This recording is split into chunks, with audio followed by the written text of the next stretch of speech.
Du livre de la sagesse. La sagesse est resplendissante, elle ne se flétrit pas. Elle se laisse aisément contempler par ceux qui l'aiment, elle se laisse trouver par ceux qui la cherchent. Elle devance leurs désirs en se faisant connaître la première. Celui qui la cherche dès l'aurore ne se fatiguera pas, il la trouvera assise à sa porte. Penser à elle est la perfection du discernement, et celui qui veille à cause d'elle sera bientôt délivré du souci. Elle va et vient à la recherche de ceux qui sont dignes d'elle, au détour des sentiers, elle leur apparaît avec un visage souriant. Dans chacune de leurs pensées, elle vient à leur rencontre.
De la première lettre de saint Paul apôtre aux Thessaloniciens. Frères, nous ne voulons pas vous laisser dans l'ignorance au sujet de ceux qui se sont endormis dans la mort. Il ne faut pas que vous soyez abattus comme les autres qui n'ont pas d'espérance. Jésus, nous le croyons, est mort et ressuscité. De même, nous le croyons aussi, ceux qui se sont endormis, Dieu, par Jésus, les emmènera avec lui. Car sur la parole du Seigneur, nous vous déclarons ceci. Nous, les vivants, nous qui sommes encore là pour la venue du Seigneur, nous ne devancerons pas ceux qui se sont endormis. Au signal donné par la voix de l'archange et par la trompette divine, le Seigneur lui-même descendra du ciel, et ceux qui sont morts dans le Christ ressusciteront d'abord. Ensuite, nous, les vivants, nous qui sommes encore là, nous serons emportés sur les nuées du ciel, en même temps qu'eux, à la rencontre du Seigneur. Ainsi nous serons pour toujours avec le Seigneur. Réconfortez-vous donc les uns les autres avec ce que je viens de dire. De l'évangile de notre Seigneur Jésus-Christ selon saint Matthieu. En ce temps-là, Jésus disait à ses disciples cette parabole. Le royaume des cieux sera comparable à 10 jeunes filles invitées à des noces qui prirent leurs lampes pour sortir à la rencontre de l'époux. 5 d'entre elles étaient insouciantes et 5 étaient prévoyantes. Les insouciantes avaient pris leurs lampes sans emporter d'huile, tandis que les prévoyantes avaient pris avec leurs lampes des flacons d'huile. Comme l'époux tardait, elles s'assoupirent toutes et s'endormirent. Au milieu de la nuit, il y eut un cri. « Voici l'époux, sortez à sa rencontre !» Alors toutes ces jeunes filles se réveillèrent et se mirent à préparer leurs lampes. Les insouciantes demandèrent aux prévoyantes « Donnez-nous de votre huile, car nos lampes s'éteignent. » Les prévoyantes leur répondirent « Jamais cela ne suffira pour nous et pour vous, allez plutôt chez les marchands vous en acheter. » Pendant qu'elles allaient en acheter, l'époux arriva. Celles qui étaient prêtes entrèrent avec lui dans la salle des noces et la porte fut fermée. Plus tard, les autres jeunes filles arrivèrent à leur tour et dirent « Seigneur, Seigneur, ouvre-nous !» Il leur répondit « Amen, je vous le dis, je ne vous connais pas. Veillez donc, car vous ne savez ni le jour, ni l'heure. Frères et sœurs bien-aimés, la plupart des vocations, c'est-à-dire des engagements décisifs à l'échelle d'une vie, se discernent plutôt lentement, parce qu'ils engagent ce que nous appelons avec un peu d'emphase notre vie, qu'on imagine toujours durer longtemps. Il est bien normal, on prend le temps de connaître celle ou celui qu'on serait prêt à s'engager à aimer toute une vie, on prend le temps de mesurer ce que représente aussi le sacrifice d'une vie consacrée, on prend le temps. Et on a raison de prendre le temps puisqu'il semble qu'il nous est donné. Mais, chers amis, s'il apparaissait soudainement, mais clairement, que le temps qui me reste doit être abrégé, ne doivent plus durer que quelques heures, quelques minutes, voire quelques secondes, avouez que le discernement vocationnel s'en trouverait quelque peu modifié et raccourci lui aussi. Peut-être rattrapé par ce qu'on appelle une vocation très tardive, ou plutôt soudaine, qui invite à s'engager sur le champ, dans une voie qu'on n'aurait jamais imaginé emprunter un jour. Eh bien, je pense, en vous disant cela, à cette vocation éclair que représente le martyr, sorte de sainteté flash. Et je voudrais vous en parler. Personne parmi vous ne sont concernés, j'en suis sûr, et c'est bien ça le problème, c'est raison de plus pour en parler, parce que nous sommes tous concernés, potentiellement, mais réellement. Je suis prêt à endosser le rôle ingrat du steward qui vous rappelle, alors que l'avion vient de décoller, qu'on pourrait très bien se cracher, que c'est possible, ne pas atterrir comme on l'avait prévu. Et si c'est le cas, que les improvisations les mieux préparées sont en général les plus réussies, comme dans l'avion. Vous pouvez vous boucher les oreilles pour passer à autre chose, ce qui est encore plus facile d'ailleurs devant son écran qu'à l'église, il suffit d'un clic pour partir ailleurs. Il ne faudra pas se plaindre de ne pas savoir faire en pleine panique. Et pour filer la métaphore, convenons-en, quand on monte dans un avion comme passager, on ne se sent pas de vocation de nageur ou de parachutiste.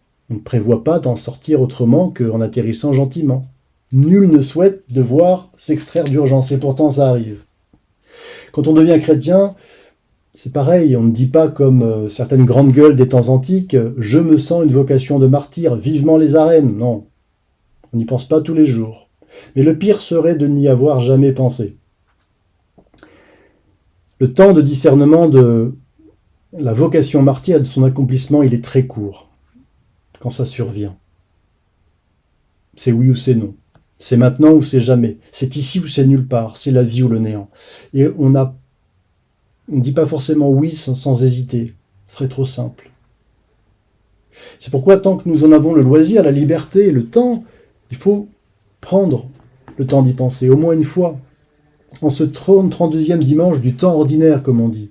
Prendre le temps de penser au témoignage extraordinaire. Ça serait simpliste ou prétentieux d'imaginer que le fait qu'on vous trucide alors que vous étiez acquitté du denier de l'Église dans l'année en cours fasse de vous forcément un martyr sur le champ. C'est trop simple. Enfin, c'est à la fois plus simple et plus compliqué. À la lumière de la parabole que nous offre Jésus aujourd'hui, essayons de méditer quelques instants sur le mystère de cette vocation extraordinaire qui concerne certains chrétiens dans l'histoire et aujourd'hui. D'abord, je voudrais rappeler le sens traditionnel, chrétien et véritable de ce terme de martyr. C'est assez simple à définir. C'est plus délicat à vérifier, mais c'est assez simple à définir. On considère qu'un fidèle meurt en martyr lorsqu'il y a deux sentiments qui se rencontrent. L'amour et la haine. Chez le persécuteur, la haine de la foi. Haine de la foi dans le Dieu d'amour, qui s'est révélé une fois pour toutes, de façon indépassable et indépassée en Jésus-Christ. Et puis chez la victime, un véritable amour, cet amour de charité qui suppose la foi et l'espérance, cet amour dont l'héroïsme se mesure notamment à l'exploit que représente le fait de mourir en pardonnant, ou du moins sans haine aucune. Je dis la victime pour désigner le martyr, mais précisément le martyr est plus qu'une victime. Il ne faudrait pas réduire le martyr à sa position victimaire. C'est une victime, mais qui fait de son meurtre un sacrifice d'amour, qui se sacrifie. Et qui sacrifie? C'est l'hostie qui s'apprête à être consommée passivement, qui devient librement le prêtre qui s'offre. La victime, elle se réapproprie, dans cet acte de liberté, à l'école du maître, elle se réapproprie sa liberté à l'école du maître, qui annonce son martyre. Vous savez, quand Jésus dit « Ma vie, nul ne la prend, c'est moi qui la donne », ça éclaire toute la passion, cette parole. Et la mort. C'est très important de repérer cela, car les héros chrétiens, les saints et les martyrs au plus haut point, sont bien davantage que des victimes abandonnées à leur triste sort. Ils deviennent, avec la grâce de Dieu, des témoins actifs. Leur mort devient un témoignage. Martyr, on l'a entendu 10 000 fois, signifie témoin en grec. Et comme le fait remarquer très justement Robert Redeker dans un essai assez récent, triste époque que la nôtre, qui ne sait plus discerner les héros et qui se contente de pleurer les victimes. C'est évident, je précise aussi, c'est que le martyr, forme suprême de l'héroïsme chrétien, n'est pas déterminé par le mode opératoire de l'homicide, évidemment. Il est déterminé par la violence, ce qui inspire la violence de l'agresseur, cette haine des disciples du Christ d'un côté, et puis ce qui vainc cette violence de l'autre, l'amour. On peut le dire aussi dans le langage symbolique du livre de l'Apocalypse, qui nous offre une très belle définition du martyr. Dans le chapitre 12, vous savez, la vision de la femme et du dragon, c'est au verset 11, il dit que le martyr est une victoire acquise par le sang de l'agneau. Je vous lis ce verset, nos frères ont vaincu l'accusateur, donc le diable qui les accusait devant jour et nuit, dit le verset précédent, l'accusateur, et ils l'ont vaincu, le diable, à cause du sang de l'agneau, à cause de la parole de leur témoignage. Et nos frères ont méprisé leur vie jusqu'à mourir. C'est intéressant parce que dans ce verset, la haine de la foi, elle est exprimée par le fait d'accuser devant Dieu, et donc au nom de Dieu. C'est une foi erronée qui anime cette haine, une foi satanique fondée sur une fausse révélation, mais qui conduit paradoxalement à agir au nom de Dieu. Mais ces lâches ne sont pas disciples de Dieu. S'ils déshonorent son nom, tout en cessant de s'en recommander, ils ne savent pas de quoi ils parlent. Maintenant, il faut se demander si ce type de témoignage exceptionnel, extraordinaire, peut être d'actualité pour nous chrétiens de France. Et si ça survient, comment l'assumer? Je vous renvoie à la question, selon vous, qu'en diriez-vous? Sommes-nous dans un contexte qui favorise la haine ou pas? Voyez-vous la haine se déchaîner contre des chrétiens en France aujourd'hui? Pourquoi ne voulons-vous pas entendre les avertissements de nos frères chrétiens d'Orient qui nous disent depuis une vingtaine d'années, notamment lorsque nous essayons de venir à leur secours, que c'est bien, on est très touchés de votre intervention, nous disent-ils, mais vous devriez en réalité vous occuper de votre pays. Vous vous préparez vous aussi aux persécutions, parce que vous laissez votre maison ouverte aux barbares du monde entier, vous ne la gardez pas, on dirait que vous ne l'aimez plus, cette maison qui est si belle pourtant. Alors préparez-vous au martyr qui vient. C'est l'avertissement d'évêques catholiques d'Orient à leurs frères d'Occident. Avons-nous entendu cet avertissement? Je ne sais pas. Ça, c'est le contexte général.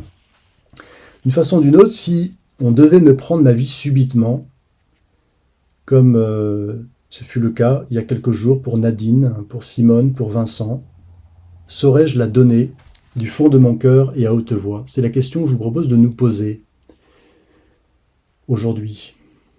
Ferais-je de ce crime de haine, de cette œuvre du diable, une victoire de l'amour, et donc de notre Seigneur Jésus-Christ? Je peux le faire. Répondrai-je à la lâcheté qui s'attaque à des innocents par ce courage en désarmant au nom du Christ? Je parle ici d'une menace, bien sûr, qui ne dispense pas d'abord de la légitime défense dans un premier temps, voire d'une prévention active qui peut nécessiter l'emploi d'une juste force armée, mais mettons que je sois au pied du mur, vraiment. Au milieu de la nuit, un cri retentit. Je me disais en méditant ce verset que dans les horreurs commises, et on le voit avec les vidéos et les récits, il y a beaucoup de cris et des bruits effroyables. Il y a notamment un cri qu'on retrouve à chaque fois aussi. Mais bon. Le chrétien, en un éclair au milieu des ténèbres, peut-il discerner un autre cri, silencieux au fond de son cœur? Peut-il discerner l'appel à rejoindre l'époux, son invitation à célébrer ses noces? A-t-on le temps de discerner l'heure au milieu de ces secondes fatidiques? Vous voyez, c'est ici que le temps perdu à écouter les détails du protocole d'extraction d'urgence du steward s'avèrent du temps de gagner. On est heureux de savoir où est son gilet de sauvetage, comment capter l'oxygène en un instant. On ne regrette pas d'avoir écouté, d'avoir réfléchi. Et c'est ici qu'il faut saisir, à l'aide de cette belle parabole, qu'on meurt tout simplement, enfin si je puis dire, comme on a vécu. Et donc, que ne s'improvisent martyrs que ceux qui ont déjà, aujourd'hui, choisi le Christ, aujourd'hui, accueilli sa grâce. Ce qu'il faut bien repérer, c'est que la plupart des martyrs sont soudains. Et par conséquent que le temps de la préparation, de la disposition des cœurs n'existe quasiment pas. Dans la parabole que nous venons d'entendre, les vierges ont beau être averties qu'il faudra un jour rejoindre l'époux et le suivre, elles sont surprises, en tout cas diversement préparées. Comme pour le martyr la plupart du temps. L'appel semble soudain. Nadine, Simone, Vincent ne se doutaient pas une minute avant, je pense, qu'un cri surviendrait au milieu de la nuit pour les appeler à se lever, à rejoindre l'époux. Or, l'Évangile nous enseigne que les jeunes filles insouciantes ont pris leur lampe sans emporter d'huile. Qu'est-ce que ça peut représenter?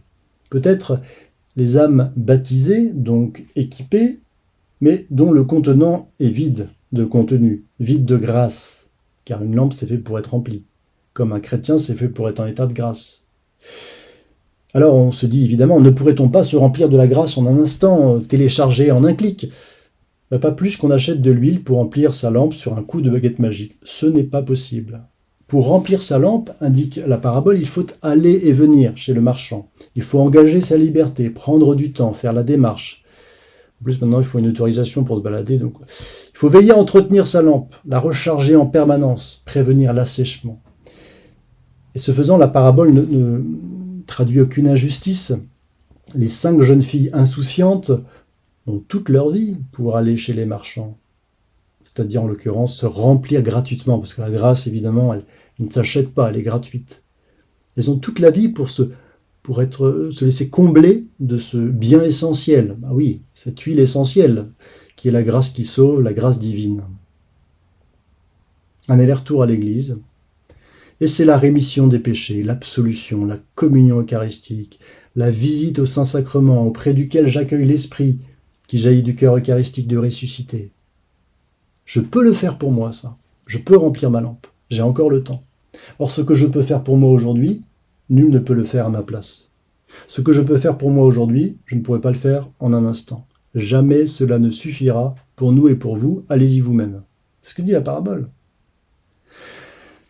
Frères et sœurs bien-aimés, sans doute cette parabole souligne la nécessité d'être prêt à mourir à tout moment. Mais tout de même, il y a la soudaineté de l'apparition de l'époux dans ce récit, qui permet, il me semble, de l'appliquer de façon toute particulière au martyr qui prévient rarement, ou du moins que personne ne prévoit dans sa vie ordinaire, moi le premier, je vous en parle tranquillement devant mon ordinateur, mais c'est facile, il faut prendre ce temps justement.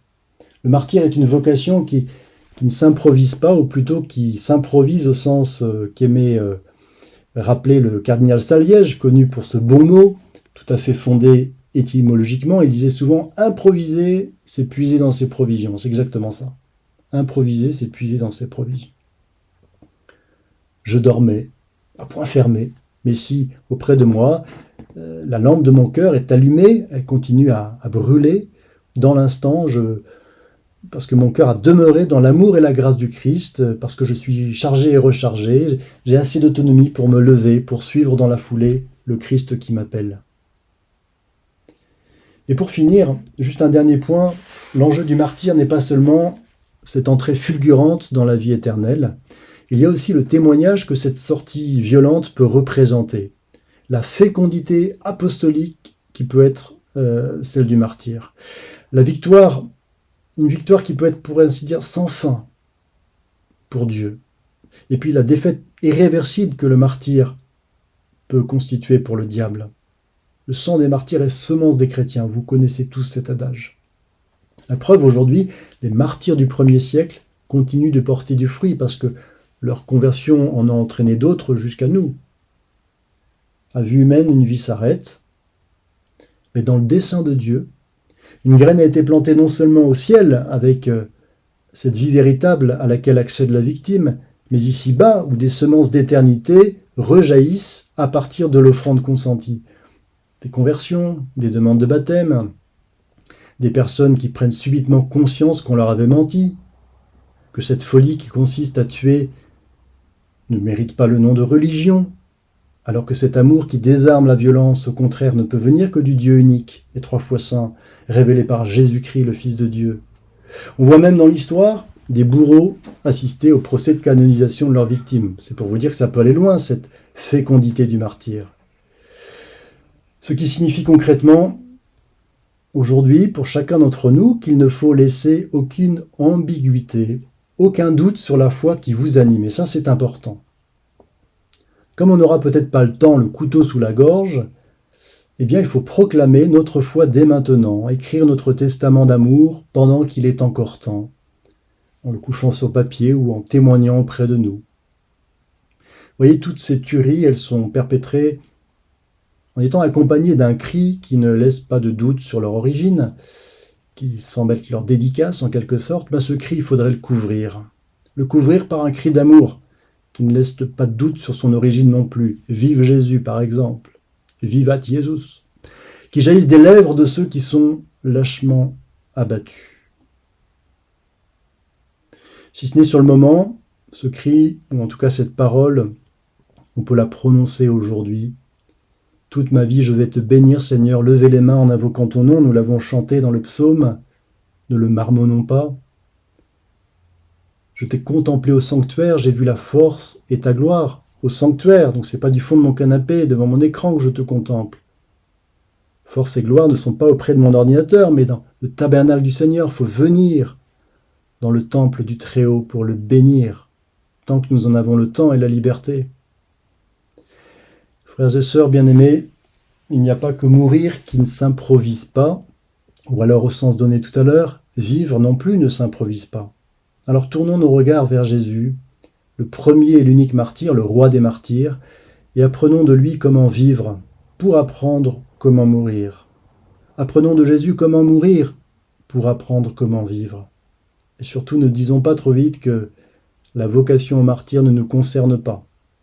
Comme ces sottes jeunes filles qui se disaient « Ah, on est jeune, on aura bien le temps. Elles étaient trop jeunes pour mourir, tout ça. » Suivons les vierges sages. Surtout la Vierge sage par excellence, la Vierge Marie, dont toute la vie fut une préparation confiante, héroïque à entrer dans la vie. Frères et sœurs, prions pour que tous nos sacrifices, aujourd'hui, des plus ordinaires, insignifiants et inconnus, aux plus extraordinaires s'il était, participent à la conversion des cœurs. Conversion des cœurs de ceux que la haine et la méconnaissance du vrai visage de Dieu, autant que la méconnaissance du visage du vrai Dieu, conduisent à commettre le pire. Soyons de courageux témoins de l'amour qui ne se lasse pas de bénir, de pardonner et de vaincre la folie des hommes par le sang de l'agneau. Amen.